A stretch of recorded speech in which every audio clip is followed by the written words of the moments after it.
This is Tim along like Big Blue, bringing you the best of New York Giants sports talk and entertainment. Doing a rare Wednesday afternoon show. Why? Because they were stalling an alarm at the house and other things to do. But also I wanted to talk about, I saw the news headline that Adoree Jackson went down with a sprained ankle at the dual practice. You go to Twitter sphere and everything else, and you know what you see? Oh, it's the explosion of the entire Giants season. According to Ian Rappaport, Adoree Jackson went down in the practice today, suffered an ankle sprain. Sources say he is dealing with significant swelling and will have to test to determine the severity of the injury. If all is well, he'll rest up and go on week 1. Wow! Breaking news! Dun, dun, dun, dun, dun, dun, dun, dun. Yeah, okay, he's had some injuries throughout his career. He has not played 16 games in a regular season since 18. It's an ankle injury, guys. He didn't tear his knee, didn't hurt his knee. We still have a plethora of defensive backs. If he's out for 1 game or 2 games, we can easily cover the loss. You still have James Bradbury. You still have Logan Ryan. You still have Julian Love. You still have Xavier McKinney. You still have Peppers. You still have Rodarius Williams. You still have Josh Jackson, who we went and got. You still have Darnay Holmes, Sam Beal, Madre Harper, Aaron Robinson. You got tons of guys. Relax. Relax, Twitter sphere. It's not, it's the end of the Giants season. It's almost like people on Twitter are looking for a reason. It's almost like Giant fans in some regards are looking for an implosion of the season. This isn't it, guys. Relax. Have a beer. Don't cost nothing. For my favorite movie. I did want to talk about the Giants pass rush. Because honestly, I am still concerned. And I am more concerned after what the second teamers of Cleveland did to us. Off tackle left, off tackle right. We couldn't set the edge. Defensive end could not control the edge. You could tell me about all the pressures and the suck that Xavier McKinney had against the grocery baggers. But I'm looking at what we couldn't handle against second teamers. And that's worrisome. And the loss of Dalvin Tomlinson, to my mind, and the replacement with Danny Shelton and Austin Johnson is going to kind of feed into that problem, I'm thinking. Just my thought process. Now, if you look what's on the current roster, I mean, who do we think is going to be an edge or be our 2 starting edges? You got Lorenzo Carter, of course, coming off the Achilles. You know, he's had a good, strong summer, they're saying. He's talented, but we haven't seen the talent going on 3 seasons. Of course, he was injured. So, but is he going to be a long-term solution playing defensive end? No, he's more of a quasi-hybrid linebacker defensive end. You got Ojulari. And I know some people are saying, well, Ojulari is playing like the Giants envisioned he would. No, I'm not seeing that. I don't see that yet. He played briefly, had 1 good play in the Jet game. Didn't play at all in the Browns game. Didn't practice or play versus the Browns. So, I mean, is he going to be the full? I don't see him being a full-time starter or run stopper on the edge. Then you look at O'Shane Ximines. O'Shane Ximines shined in the preseason against the Browns. He was all over the field. He played 29 snaps. He couldn't stop the run. He may be someone that's going to be a good contributor on the pass rush if he's developed more of a repartee. But he's not an every down player. He's not an every down guy.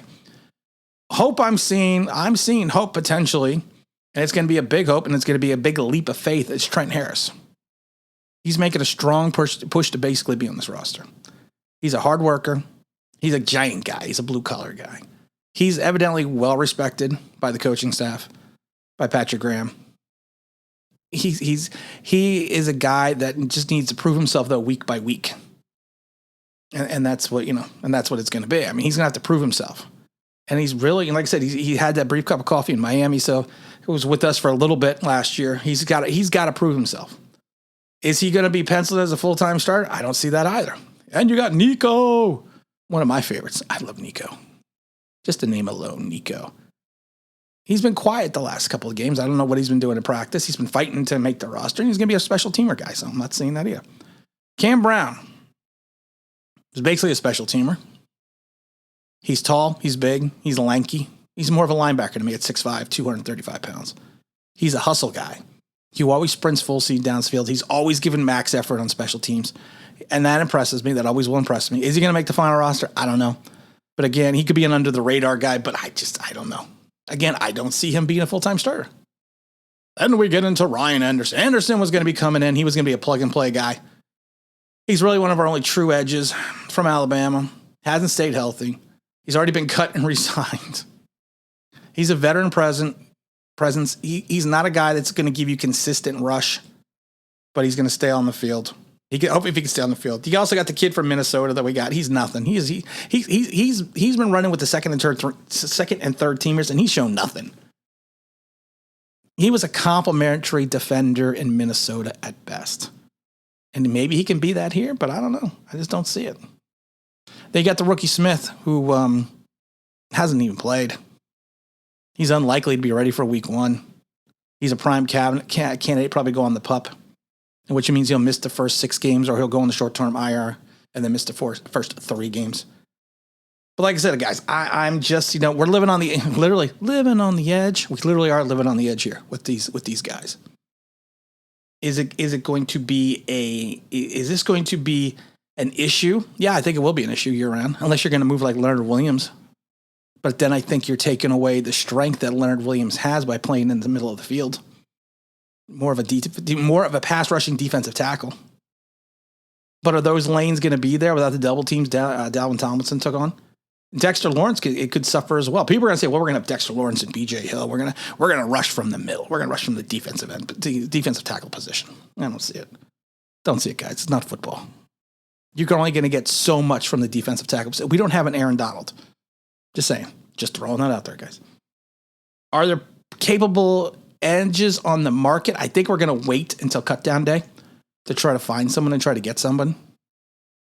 But if you're looking at it from a logistical standpoint, still on the roster, if you are not concerned about the edge position, I think you're not watching the Giants. Again, we'll talk about this more on Sunday's show. Sunday's show is Chalk Talk with NFL Chalk Talk with Online Big Blue. Talk about all this stuff. So hope you guys can join us Sunday. It's every Sunday from now to the end of the season at 11 a.m. Eastern Standard Time. We'll do a game preview and just shoot just stuff about the Giants. So let's not worry about Adoree Jackson yet. Let's hope they can figure out the edge position and generate a rush by committee. That's what we got to cross our fingers and hope they do. And again, this is Tim with Online Big Blue, bringing you the best of New York Giants sports talk and entertainment. And as always, if you could give me subscribe, ring the play, that means WSL.